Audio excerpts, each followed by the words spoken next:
நண்பர்களே, welcome to cine 360. இன்னைக்கு செம்மையான டாப் 5 மலையாளம் த்ரில்லர் மூவிஸ் தான் கொண்டு வந்திருக்கேன். எல்லா படங்களும் தமிழ் டப்ல அவைலபிளா இருக்கு, ஒரு படத்தை தவிர. அது என்னன்னு கடைசியா பார்ப்போம். என்னென்ன மூவிஸ்ன்றதை பார்க்கறதுக்கு முன்னாடி சேனலை மறக்காம சப்ஸ்கிரைப் பண்ணிட்டு வீடியோ ஸ்கிப் பண்ணாம கடைசி வரையும் பாருங்க. நிறைய பேர் சப்ஸ்கிரைப் பண்ணாம பார்த்துட்டு இருக்கீங்க. சப்ஸ்கிரைப் பண்ணீங்கன்னா எனக்கும் ஹெல்ப்ஃபுல்லா இருக்கும். எல்லா படங்களும் செம்ம த்ரில்லா இருக்கும். வாங்க வீடியோக்குள்ள போகலாம். முதல்ல நம்ம பார்க்க போற படம் சல்யூட். துல்கர் சல்மான் முதலா போலீஸா நடிச்ச படம் தான் இது. மும்பை போலீஸ் படத்தை டைரக்ட் பண்ண ரோஷன் ஆண்ட்ரூஸ் தான் இந்த படத்தை டைரக்ட் பண்ணியிருக்காரு. படத்தோட ஒன்னல்ல என்னன்னு சொல்றேன். அண்ணன் தம்பி ரெண்டு பேருமே போலீஸ். அண்ணனை ரோல் மாடலா எடுத்துக்கிட்டு போலீஸ் டிபார்ட்மெண்ட்ல எஸ்ஐயா இருக்கிற தம்பி துல்கர் சல்மான் படத்தோட ஹீரோ. அண்ணனா மனோஜ் கே ஜெயன் நடிச்சிருக்காரு. விஷயம் என்னன்னா, அரசியல் ரீதியா செல்வாக்கா இருக்கிற ஒருத்தர் அவர் ஒய்ஃபையும் அவரையும் சேர்த்து கொலை பண்ணிடுறாங்க. இறந்து போனவர் பெரிய கை அப்படின்றதுனால வழக்கமா எல்லா படத்துலயும் வர மாதிரி அரசியல் கட்சி கிட்ட இருந்தும் ஹையர் அபிஷியல் கிட்ட இருந்தும் டிஎஸ்பி மனோஜுக்கு குற்றவாளியை உடனே கண்டுபிடிக்க சொல்லி பிரஷர் பண்றாங்க. ஆனா இங்கதான் ட்விஸ்ட். குற்றவாளியை எங்க பார்த்தாலும் தேடுறாங்க, ஆனா ஒரு இன்ஃபர்மேஷனும் கிடைக்கவே இல்லை. கடைசியில குற்றவாளியை பத்தி தடையுமே கிடைக்காம போயிடுது. இதனால போலீஸ்க்கு ஒருத்தர் மேல சந்தேகம் வருது. அவர் யாருன்னு கேட்டீங்கன்னா, இறந்து போனார்ல ஒருத்தர், அவர்கிட்ட தங்கச்சி கல்யாணம் பண்ணி கொடுக்கணும், அதுக்காக கொஞ்சம் பணம் கொடுங்க அப்படின்ட்டு கேட்டிருப்பாரு. அவர் தான் வினோத். ஆனா அந்த இறந்து போனவர் அதெல்லாம் கொடுக்க முடியாதுன்னு சொல்லி வினோத்தை வெளியே போன்னு சொல்லி திட்டி இருப்பாரு. இது காரணமா வச்சு வினோத் தான் அவர் கொலை பண்ணிருக்கணும் அப்படின்ட்டு இவருக்கு எதிராக எல்லா ஆதாரங்களையும் ஜோடிச்சு ஜெயில போட்டு கேஸையும் க்ளோஸ் பண்ணிடுறாங்க. இதுல என்ன கொடுமைனா, அந்த கேஸ்க்காக அவார்ட்லாம் வேற வாங்குவாங்க மனோஜன் டீம். ஆனா போலீஸ் டிபார்ட்மெண்ட்ல நேர்மையா இருக்கணும், எதையாவது சாதிக்கணும்னு நினைச்ச நம்ம ஹீரோக்கு அவர் அண்ணனே இப்படி பண்ணது கொஞ்சம் கூட பிடிக்கல. இதனால அண்ணன் பொண்ணு கல்யாணத்துக்கு கூட துல்கர் அட்டன் பண்ண மாட்டாரு. ஒரு அப்பாவைய குற்றவாளியா ஆக்கிட்டாங்களேன்னு துல்கருக்கு நிம்மதியான தூக்கம் கூட வராது. அதனால உண்மையான குற்றவாளி யாருன்னு தேடி கண்டுபிடிக்க ஸ்டார்ட் பண்றாரு. நாம க்ளோஸ் பண்ண கேஸ எங்க தோண்டி எடுத்து இவன் உண்மையான குற்றவாளியை கண்டுபிடிச்சா நமக்கு தான் சிக்கல்னு துல்கருக்கு தன்னோட செல்வாக்கை பயன்படுத்தி முட்டுக்கட்ட போறாரு அண்ணன் மனோஜ். அதையும் தாண்டி துல்கர் நிஜமான குற்றவாளியை பிடிக்க நெருங்கி போயிருப்பாரு. அப்போ துல்கருக்கு பெரிய அதிர்ச்சியான நியூஸ் ஒண்ணு கிடைக்கும். அது என்ன நியூஸ்?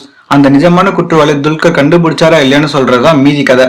படத்துல நடிச்ச துல்கர் ஃபர்ஸ்ட் டைம் போலீஸா நடிச்சிருக்கிறதுனால ஆக்ஷன் த்ரில்லரா இருக்கும்னு பார்த்தா படம் முழுக்க அண்டர் பிளே மோட்ல தான் இருக்காரு. தேவையில்லாத எந்த ஃபைட் சீக்வன்ஸும் ஹீரோக்கான பில்டப் சீன்ஸ் அப்படின்னு எதுவுமே இல்லை. ஃபேமிலியோட உட்காந்து பார்க்கலாம். துல்கர் சோர்ந்து போற அப்போலாம் அவருக்கு தைரியம் கொடுத்து என்கரேஜ் பண்ற வழக்கமான ஹீரோயின் ரோல்ல ஹீரோயின் டயானா பென்டி நடிச்சிருக்காங்க. அவங்களுக்கு கொடுத்த ரோலை நல்லாவே நடிச்சிருப்பாங்க. இவங்களை தவிர மற்ற போலீஸ் ஆபீசர்ஸ் ஹையர் அபிஷியல்ஸ் ரோல்ல நடிச்ச மற்றவங்க நடிப்பும் ரொம்பவே நல்லாவே இருந்துச்சு. துல்கர் ஸ்டேஷன்ல இருந்து பைக்கை திட்டாருன்னு அவரை மத்தவங்க மடக்கி பிடிக்க ட்ரை பண்ணுவாங்க. அந்த சீன்ஸ்லாம் செம்ம. அதே போல ரோட்ல பொண்ணுங்க கிட்ட வம்பு பண்ண சில பொறுக்கி பசங்களை அடிச்சு தம்சம் பண்ணுவாரு. அந்த சீன்ஸும் சும்மா மிரட்டலா இருந்துச்சு. ஒட்டு மொத்தமா நம்மளால குற்றவாளி கண்டுபிடிக்க முடியலனா அதனால ஈஸியா ஒருத்தனை எப்படி குற்றவாளியா பலியட ஆக்கிடுறாங்கன்னு யதார்த்தமா சொல்லியிருப்பாங்க. படம் IMDbல 10க்கு 7 ரேட்டிங் வாங்கியிருக்கு. சோனி லீவ்ல தமிழ் டப்பிங்கும் அவைலபிளா இருக்கு. துல்கர் ஆக்டிங்காகவே படத்தை இன்னொரு தடவை பார்க்கலாம். நீங்க பார்த்துட்டு எப்படி இருந்துச்சுன்னு கமெண்ட்ஸ்ல சொல்லுங்க. பார்க்க போற படம் 2022 ரிலீஸ் ஆன ஹெவன். படம் சும்மா அல்டிமேட்டா இருக்கும். ரிவெஞ்ச் த்ரில்லர் மூவிஸ் லிஸ்ட்ல இப்போ ட்ரெண்டிங்ல இருக்கு. சரி, ஒன்லைனர் என்னன்னு பாப்போமா.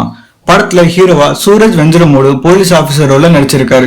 ஒரு காட்டுக்குள்ள NCC ஸ்டூடெண்ட்ஸ் கேம்ப்காக போறாங்க. அங்க போய் பார்த்தா ஒரு மேல் டெட் பாடி அழுகி போய் கிடக்குது. அதை பார்த்து பயந்து போன ஸ்டூடெண்ட்ஸ் போலீஸ்க்கு இன்ஃபர்மேஷன் கொடுக்கறாங்க. போலீஸ் வந்து பார்த்துட்டு டெட் பாடியை போஸ்ட்மார்ட்டம் பண்ணி ரிப்போர்ட் கொடுங்கன்னு சொல்லி சில ஆபீசர் கிட்ட சொல்றாங்க. டெட் பாடி கூடவே ஒரு சிரேஞ்ச் இருக்கிறதையும் பாக்குறாங்க. போஸ்ட்மார்ட்டம் ரிப்போர்ட்ல அந்த டெட் பாடி 4 நாட்களுக்கு முன்னாடி கொல்லப்பட்டிருக்கிறதாகவும் சிரேஞ்ச் இருந்ததுனால விஷவூசி போட்டு கொண்டு இருக்கலாம் அப்படின்னு சொல்றாங்க. ஃபாரன்சிக் ரிப்போர்ட், அப்புறம் டெட் பாடி கிடைச்ச இடத்துல இருந்த ஷூவோட தடயம், பக்கத்துல இருக்க செக் போஸ்ட்ல வேலை செஞ்ச ஒரு ஆபீசர் கொடுத்த இன்ஃபர்மேஷன், இது எல்லாத்தையும் வச்சு இன்ஸ்பெக்டர் பீட்டர் அப்படின்றவரை போலீஸ் அரெஸ்ட் பண்றாங்க. இதுக்கு பிறகு பல பிளாஷ்பேக்கு போகுது. அதுல அந்த அரெஸ்ட் பண்ணாங்களே இன்ஸ்பெக்டர் பீட்டர், அவரோட பிளாஷ்பேக் தான். இன்ஸ்பெக்டர் ரொம்ப நல்ல ஒரு மாதிரி காட்டுறாங்க. அவர் கேஸை ஹேண்டில் பண்ற விதம், மத்தவங்க கிட்ட எப்படி நடந்துகிட்டாரு, இது எல்லாத்தையும் காட்டுறாங்க.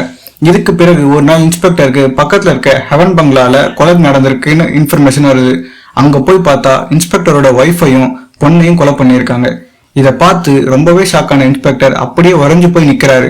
சரின்னு மற்ற போலீஸ் பக்கத்துல என்ன நடந்ததுன்னு பார்த்துட்டு வரும்போது ஒரு அவுட் ஹவுஸ் இருக்கிறத பாக்குறாங்க. கூடவே இன்ஸ்பெக்டரும் போறாரு. சரி, அங்க வேலைக்காரன் இருப்பான், அவன்கிட்ட என்ன நடந்துச்சுன்னு கேட்கலான்னு பார்த்தா இன்ஸ்பெக்டருக்கு ஷாக்கு மேல இன்னொரு ஷாக். என்னன்னா, வேலைக்காரனை காணும். அது மட்டும் இல்லாம அங்க இன்ஸ்பெக்டரோட பையனும் இறந்து கிடக்குறான்.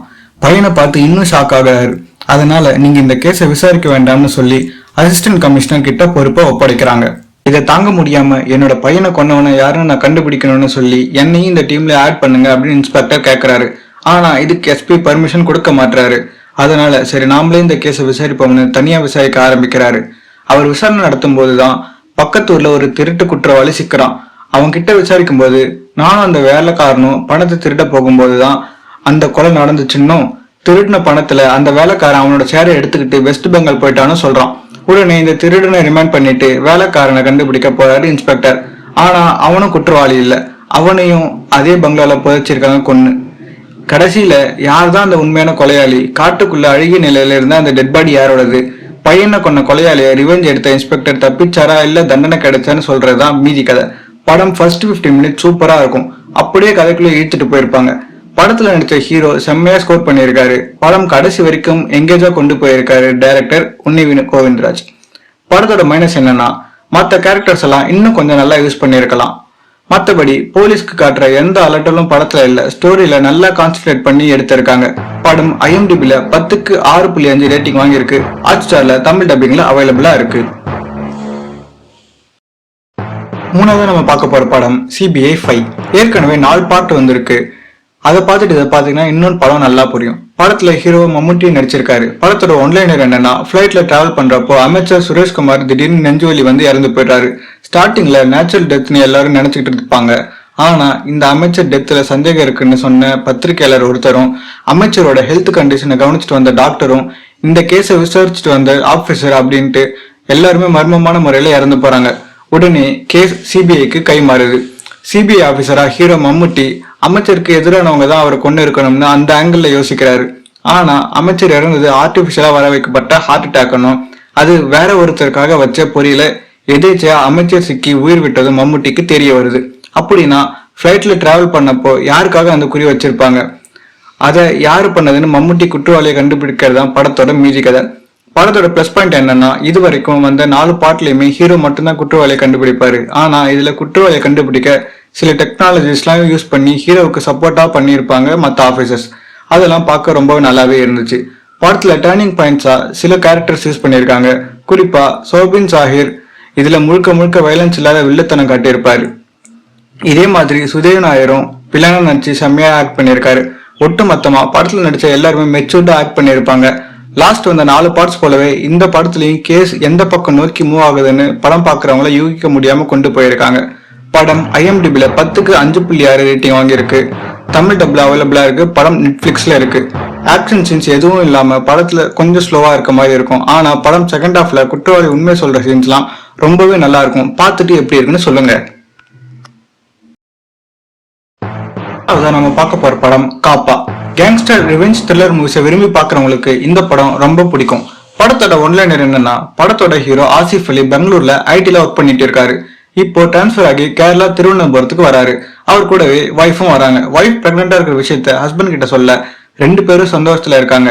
இந்த சூழ்நிலையில ஹீரோவை கூப்பிட்டு ஒரு போலீஸ் அதிர்ச்சியான இன்ஃபர்மேஷன் ஒன்னு சொல்றாரு. அது என்னன்னா கேரளாவில குண்டர் தடுப்பு சட்டத்துக்கு காப்பான்னு பேரு.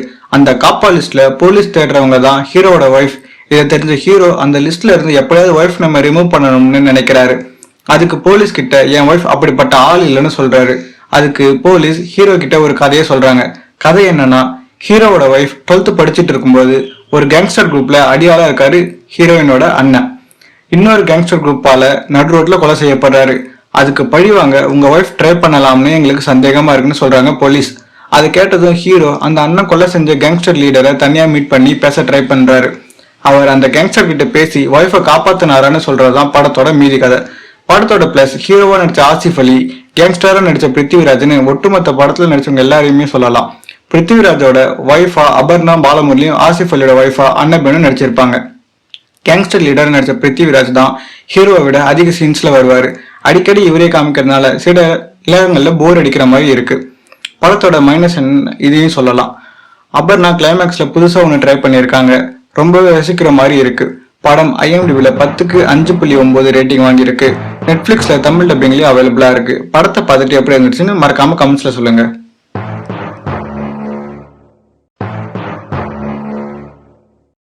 ஃபைனலா நம்ம பார்க்க போற படம் ஜோஜி.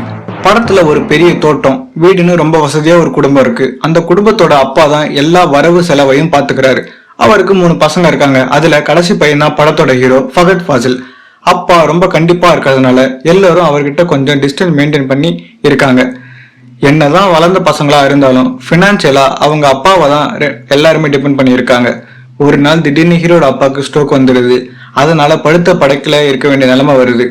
இதை பார்த்த ஹீரோட மூத்த அண்ணன் சொந்த எப்படியாவது பிரிக்கணும்னு பிளான போட்டுட்டு இருக்காரு. வீட்டோட லாஸ்ட் பையனான ஃபகத் காலேஜ் டிராப் அவுட். எப்படியாவது ஸ்ட்ரிக்டா இருக்கிற நம்ம அப்பா கிட்ட இருந்தும் அண்ணனுங்க கிட்ட இருந்தும் எஸ்கேப் ஆகி ஒரு பெரிய பணக்காரனா ஆகணும்னு குதிரை வியாபாரத்துல காசை வாரி இறக்கிறாரு ஃபகத். தனக்குன்னு ஒரு அடையாளத்தை கிரியேட் பண்ணணும்னு சொல்லி ஃபகத் எடுக்கிற விபரீத முடிவு அவரோட குடும்பத்துக்கு ஒரு பெரிய சிக்கலை கொடுக்குது. அப்படி என்னதான் ஃபகத் ஃபாசில் பண்ணாருன்னு சொல்றதுதான் மீதி கதை. படத்தோட பிளஸ் பாயிண்ட் ஃபகத் ஆக்டிங் தான்.